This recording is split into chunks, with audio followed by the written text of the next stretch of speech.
오늘 우리가 읽었던 말씀은 예수님께서 부활하신 후 승천하시기 직전에 하셨던 일종의 당부이자 명령의 말씀으로서 예수님께서 공생애를 하시며 말씀 사역을 하실 때에 수많은 권면과 명령의 말씀들을 많이 하셨죠. 그런데 그 명령 가운데에서도 이것이 제일 중요하다.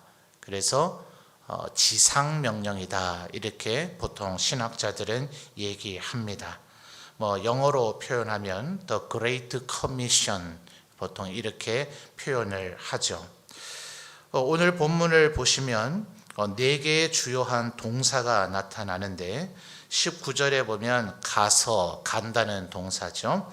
그리고 제자를 삼아, 영어로 하면 make disciples 이렇게 돼서 2개의 단어가 융합되어 있는 형태이긴 하지만 헬라 말에는 하나의 단어입니다. 그리고 19절 하반절에 세례를 베풀고, 그리고 20절에서 가르쳐서 지키게 한다. 이것 또한 영어권에서는 가르친다는 것과 지키도록 만든다는 것을 2개로 분리한 단어를 쓰기는 하지만 헬라어에서는 이 또한 하나의 단어입니다.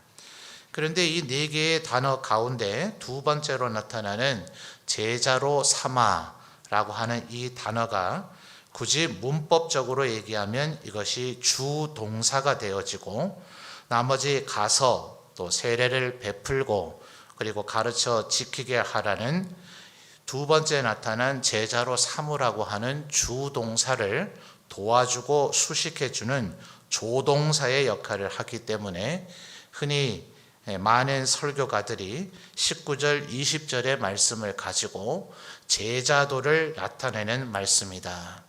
이 18절에서 20절까지의 예수님의 명령의 핵심은 제자를 삼으라는 것이고, 제자를 삼기 위해서 그들이 있는 대상이 있는 곳으로 가고, 제자를 삼는 과정 속에서 세례를 베풀고, 결국은 세례는 출발에 불과한 것이고 예수님의 이름으로 가르쳐진 모든 말씀들을 지키도록 만드는 것, 그 구체적으로 얘기하면 양육과 훈련 같은 것들이 병행되겠죠. 이것들이 결국은 제자를 삼는 것이다. 그래서 18절에서 20절까지의 이 예수님의 지상 최고의 명령, 가장 지극하신 지상 명령은 제자를 삼으라는 것이다.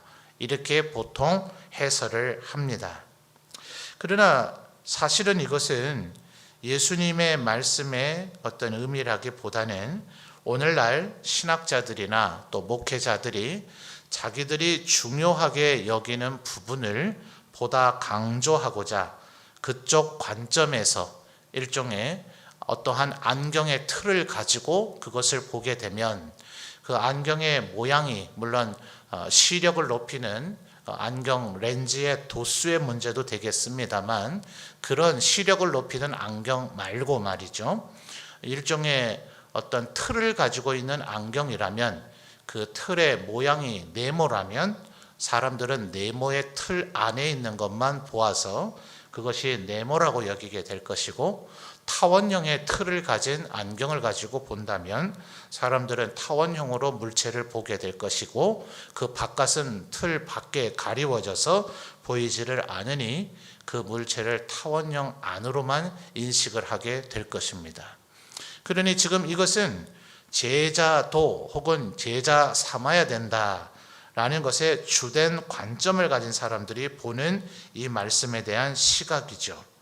다른 각도에서 특별히 오늘 저녁 우리는 선교 헌신 예배를 드리고 있는데, 선교적인 관점에서 이것을 본다면 이 19절 중반절에 그러므로 너희는 어떻게 하라 그랬죠? 먼저 가라 그랬고요. 그 다음에 제자를 삼는 대상이 누굽니까? 모든 민족이죠. 자, 우리 한글말로는 민족이라고 하는 단어로 번역이 되어 있지만 이 헬라어의 의미는 부족 내지는 종족으로 보는 것이 더 타당하다. 신학자들이 그것을 말했습니다. 왜냐하면 사실은 이 민족이라고 하는 개념이 근대 이후에 사용되어진 것으로 사실은 좀 모호합니다. 우리도 사실은 단일 배달 민족이다, 한 민족이다 이렇게 얘기하지만 이것은 사실은 우리의 국가 정체성을 확립하고 우리를 하나의 민족으로서 단결을 이루도록 만들기 위한 일종의 세뇌 교육과 같습니다. 인종학적으로 우리 민족을 연구하는 이들이나 또 혹은 문화, 관습, 또 그런 형태들, 생물학적으로도 연구하는 이들은 우리 한민족조차도 동일한 민족이라고 보기는 어렵다. 가장 쉽게는 남방계와 북방계가 뒤섞여 있다. 이런 견해를 내놓습니다. 예컨대 영국이라고 하는 나라도 단일 민족 아닙니다. 프랑스 마찬가지, 스페인 마찬가지, 독일은 더더욱 그렇습니다. 우리가 흔히 하는 말로 라틴족, 게르만족, 슬라브족 이렇게 얘기를 하지만 유럽에 있는 종족은 그 세 종족만이 아닙니다. 그러니 여기서 말하고 있는 민족이라고 번역된 것은 18세기 혹은 19세기, 20세기를 거치면서 오늘날 우리가 UN 산하에 있는 소위 200개의 국가라고 얘기하는 그런 국가 단위로 나라들이 형성될 때에 그 나라들은 전부 다 자기들이 단일 민족이라고 주창하기를 원합니다. 그래야 국가 내분과 내란이 벌어지지 않기 때문에 서로의 차이를 뻔히 알면서도 우리는 동일한 민족이다. 이렇게 자국 국민들을 세뇌하기 일쑤였습니다. 사실은 이 민족은 18세기 이후에나 사실은 통용되어지는 상식적 단어이지 예수님께서 사도들 앞에서 이 말씀을 하시던 AD 33년경에는 민족이라는 개념 자체가 아예 없었다는 거죠. 그래서 선교학에서도 말하기를 이것은 언어와 관습 문화가 다른 굳이 현대의 어휘로 사용한다면 종족이라고 보는 것이 타당하다. 그래서 지난 20세기에 소위 미전도 종족이라고 하는 개념을 선교학에서 사용을 했습니다. 그러니 19절에 다시 주목해 보십시오. 제자를 삼는 것이 아무리 궁극적인 목표라 하더라도 가서 모든 민족을 만나기 위해서 간다는 이 행위 자체가 뭡니까? 이게 바로 선교죠. 자기와 동일한 언어, 동일한 문화, 동일한 관습이 있지 않은 영역을 향해 가는 행위. 궁극적으로는 거기에 가서 복음을 전하는 거겠죠. 복음을 전해서 제자를 삼는 것이기는 하겠지만 다른 언어, 다른 문화, 다른 관습의 영역으로 나아가서 복음을 전하는 행위를 우리는 동일 문화, 동일 언어, 동일 관습권에서는 전도라 얘기를 하고 다른 언어, 다른 문화, 다른 관습 지역으로 나가게 되면 선교라고 얘기하고 있는 겁니다. 그러니 말씀드렸듯이 어떤 창의 안경을 가지고 이것을 보느냐에 따라서 18절에서 20절까지는 제자 삼으라는 명령이기도 하지만 전도하라는 명령이기도 하고 선교하라는 명령이기도 하다는 것을 이해해야 됩니다. 어떤 선교사님께서 전에도 아마 제가 선교 헌신 예배 때 사례를 들어드린 적이 있었는데요. 과거에 제가 섬기던 교회에서 협력한 선교사님이에요. 이 선교사님이 그때 당시에도 꽤나 저보다도 연배가 어린 분이었고 파송될 때도 꽤 젊은 분이었습니다. 아주 열정이 뛰어났습니다. 그 나라에 대한 이해가 굉장히 높았고 그 나라에 대한 언어는 이미 현지인의 버금갈 정도로 습득이 되어져 있었습니다. 그래서 그곳에 가서 선교사로서의 사명을 감당하기에 조금도 부족함이 없어 보였습니다. 이분을 파송을 하고 보통 아무리 여기서 그 나라에 대한 문화 또 관습, 언어, 사회, 정치, 경제에 대한 모든 것을 공부하고 연구하고 리서치했다 하더라도 실제로 그 지역에 가서 경험하고 몸으로 체험을 해보면 적응하는 기간이라는 것이 반드시 필요합니다. 그래서 최초 6개월에서부터 3년 정도는 파송한 교회는 그 선교사님들에게 몇 명을 전도했느냐, 어떤 사역을 해냈느냐 이런 업적을 요구하는 것은 대단히 무지한 행동입니다. 3년에 한 텀 정도는 현장에서 적응하고 현지에 대한 것을 실제로 이해해 나가는 기간으로 삼아줘야 되는 것이죠.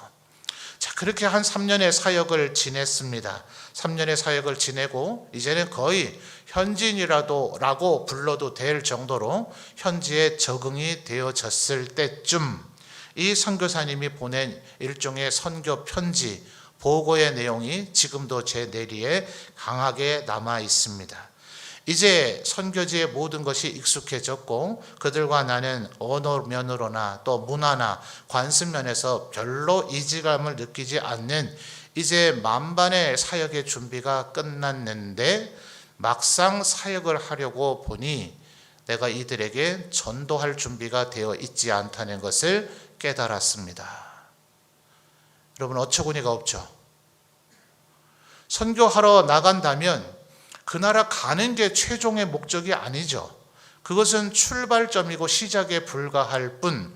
그래서 제가 지금 서론처럼 장황하게 설명드렸듯이 이 말씀은 제자 삼으라는 말씀인가, 전도하라는 말씀인가, 선교하라는 말씀인가, 쓸데없는 자기의 주된 사역의 창을 가지고 이 말씀이 이런 것이다 저런 것이다 잣대를 들이댄 것이 잘못된 거죠. 그래서 성경 말씀을 볼 때는 굉장히 디테일한 단어와 문장 하나를 깊이 파고드는 사고도 필요하지만 두 발짝 세 발짝 뒤로 물러나서 나무 한 그루나 이파리 하나를 살펴보는 것이 아닌 숲 전체를 살펴보는 것과 같은 통전적 이해가 필요하다. 이런 얘기들을 신학자들이 하곤 합니다. 그러니까 이 말씀을 어떻게 봐야 되느냐? 제자 삼으라는 말씀이냐? 전도하라는 말씀이냐? 선교하라는 말씀이냐? 이걸 분리하는 것 자체가 넌센스였다는 거예요. 이곳에서 전도하다가 언어가 바뀌면 선교하면 될 일이고 전도하든 선교하든 결국 그들에게 들어간 전도든 선교든 그 복음의 내용은 결국 세례를 받아야 되고 제자가 되어져서 예수께서 가르쳐 주신 모든 것을 지키는 자리로 나아가도록 만들어 주어야 된다 하는 것이죠. 자, 그러면 누가 과연 이 사역을 할 수 있는가? 제자를 삼으라 하는 것이 선교의 영역에서도 반드시 이루어져야 될 것이라면 선교사님들이나 또 선교사님들을 위해서 기도하고 있는 우리들이 누가 선교지에서도 제자를 삼을 수 있는가, 이 부분에 대한 이해가 좀 필요하겠죠. 자, 디모데 후서 2장 2절의 말씀을 살펴보겠습니다.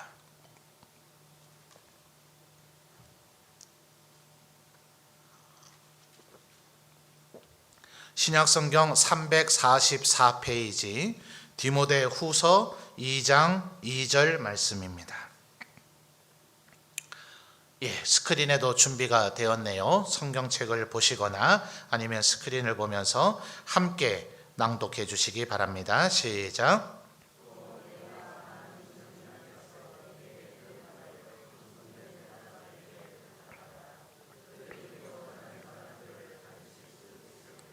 아멘.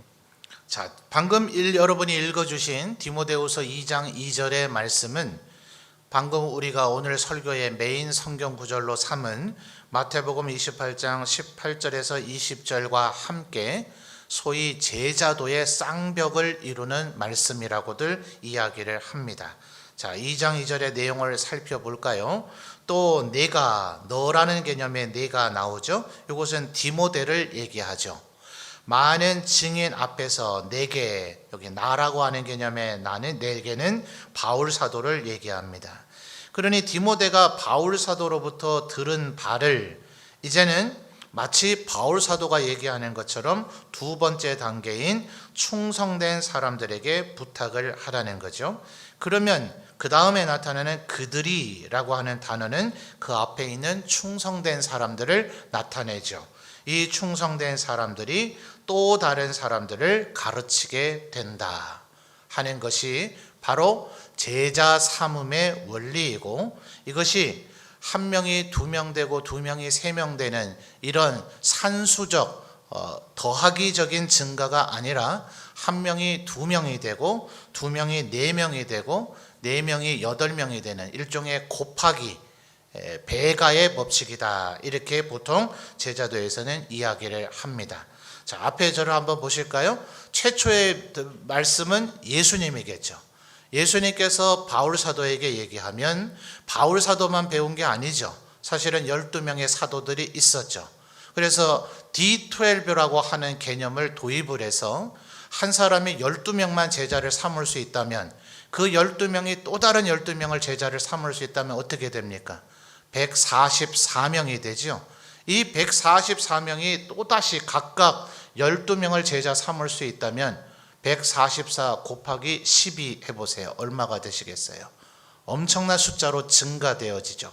바로 이렇게 하나님의 말씀을 아까 마태복음 28장 20절에서 가르쳐 지키게 한다는 것, 세례를 베푸는 것은 출발에 불과하고 예수님께서 우리에게 명하신 것들을 가르쳐서 지키게 만드는 것이 제자도의 완성이라면 예수님께서 바울 사도를 가르치시고 바울 사도는 디모데를 가르치고 디모데는 그 다음 누구였죠? 충성된 사람들을 가르치고 충성된 사람들은 또 다른 사람들을 가르치는 이 단계를 거쳐 갈 때마다 하나님의 나라는 이래서 새말 누룩 속에 퍼져가는 새말 반죽 속에 퍼져가는 누룩과 같이 겨자씨 같이 작았으나 모든 새들이 깃들일 수 있는 거대한 나무로 자라가는 것과 같은 폭발적인 성장의 힘을 갖고 있더라 하는 것입니다.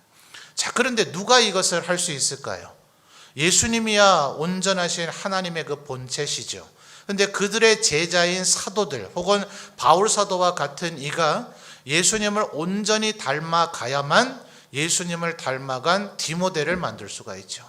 디모데 또한 예수님을 닮은 바울 사도를 온전히 닮아가야만, 그래서 바울 서신에서 바울 사도가 뭐라고 얘기합니까? 내가 예수 그리스도를 본받은 것처럼 너희는 나를 본받으라 라는 이 말씀이 바로 제자도의 핵심 사상을 이야기하고 있는 겁니다. 그러니 마태복음으로 돌아오시죠. 분명히 예수님의 명령은 우리에게 제자를 삼으라 그랬습니다. 그러나 이 제자를 삼으려면 이 말씀을 들었다고 해서 누구나 제자를 삼을 수 있는 것은 아닙니다. 자기 자신이 먼저 예수님을 철저히 닮은 제자가 되지 않으면 비록 자기의 제자를 삼을 수 있을지는 몰라도, 그래서 세례 요한은 자신이 아무리 예수님께서 세례 요한을 칭찬했잖아요. 여자에게서 난 자 중에 이보다 큰 자가 없다라고 말할 정도로 세례 요한을 칭찬했지만 세례 요한의 제자가 돼서는 안 되겠죠. 그래서 세례 요한은 자신의 제자들에게 보라, 세상죄를 지고 가는 하나님의 어린 양이다 얘기하며 예수님을 따를 것을 이야기합니다. 세례 요한의 제자가 돼봐야 아무리 자라나 봐야 세례 요한 수준밖에 되지를 않는 거죠. 예수님의 제자가 되어야 이제 비로소 예수님의 장성한 분량만큼 자라날 수가 있는 겁니다. 그래서 바울 사도가 에베소서 4장에서 뭐라 얘기합니까? 예수 그리스도를 믿고 아는 것이 하나를 이루어서 온전한 사람이 되면 그리스도의 장성한 분량이 충만한 데까지 이르게 될 것이다 라고 얘기하고 있는 이유가 바로 거기에 있는 것이죠. 예수님을 스승으로 삼고 예수님의 제자가 될 때 우리는 비로소 제자를 삼는 자가 될 수가 있을 것입니다. 그래야 선교의 사역이 끊임없이 일어나게 됩니다. 해외로 많이 보낸다고 해서 능사가 아닌 거죠. 우리의 자녀들을 해외를 가서 선교 현지를 경험하고 오게 한다고 해서 능사가 아닌 것이고, 그들이 먼저 제자가 되는 것이 장기 선교사이든 단기 선교사이든 선교 여행을 다녀오는 이들이든 그들에게 언제나 선행이 되어져야 되는 일이다 하는 것입니다. 모쪼록 바라기는 사실은 모든 교회가 이 명령을 순종해서 교회마다 그들 중에 일원을 선교사로 보내야 되죠. 최초의 안디옥 교회가 그러했던 것처럼 그들 가운데 말단에 있는 무능하고 그 교회에 별로 필요 없는 자를 보낸 것이 아니라 5명의 유능한 지도자들 가운데서도 가장 으뜸이라 할 수 있는 바울과 바나바를 그들은 선교의 일꾼으로 내어 놓았습니다. 어떤 면에서는 대단히 이상적이죠. 우리 한국의 우리 교단 안에만도 1만 개가 넘는 교회가 있으나 이 모든 교회가 선교의 명령을 주목하고 순종하고 있는 것은 아닙니다. 더더욱 이 모든 교회가 다음 세대의 선교사를 길러내서 그 교회 구성원 가운데 마치 바울과 바나바를 보내는 것처럼 선교사를 파송하고 있지는 않습니다. 우리 교회도 대단히 선교에 모범적이기는 하고 또 우리 교회 출신 성도들 가운데서 선교사님이 되어 있으신 협력 선교사님들도 계시기는 하죠. 그러나 우리들이 파송 선교사로서 우리가 사역을 함께하고 돕고 있는 이들은 사실은 우리 교회 출신 성도는 아닙니다. 그러니 점천제일교회는 점천제일교회 출신 성도를 선교사로 파송하고 신흥교회는 신흥교회 출신 성도를 선교사로 파송해야 된다는 것을 기계적으로 적용하기는 어렵습니다. 그러나 분명한 것은 뭡니까? 우리 점천제일교회가 우리 성도를 선교사로 보내든 다른 교회에서 훈련되어지고 길리워진 이를 우리들이 청빙해서 그를 선교사로 보내든 분명한 것은 우리들 가운데 그 누구라도 제자 삼을 수 있는 자로, 제자 삼기 위해서는 내가 먼저 제자가 되는 자로 훈련되어져야 그가 비로소 선교의 사명을 감당할 수가 있다 하는 겁니다.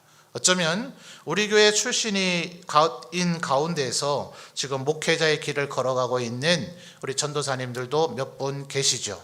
또 이들이 어느 날 하나님의 감동과 성령의 인도하심을 따라 선교의 길을 걸어가게 될지도 모르죠.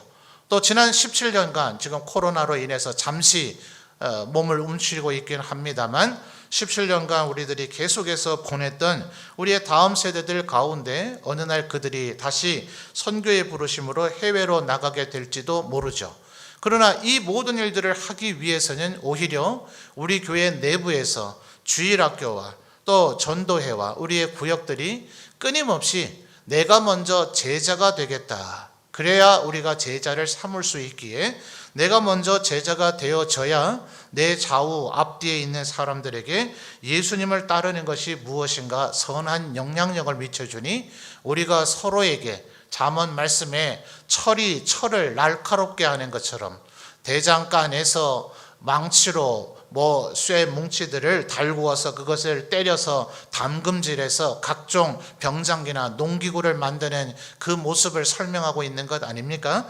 철을 날카롭게 하는 것처럼 친구가 그 친구의 얼굴을 빛나게 한다 말씀하신 것처럼 우리 교회 성도들 모두 다가 제자 되기를 힘쓰고 하나님 앞에서 우리들이 서로에게 선한 영향력을 미치며 이 20절에 말하는 대로 예수님께서 우리에게 분부한 모든 것을 가르쳐 지키게 할 때 우리 가운데서 선교의 후원자들이 더 나아가서 선교의 일꾼들이 더 나아가서 선교의 사명자가 우리에게서 나오게 될 것이다 하는 것입니다.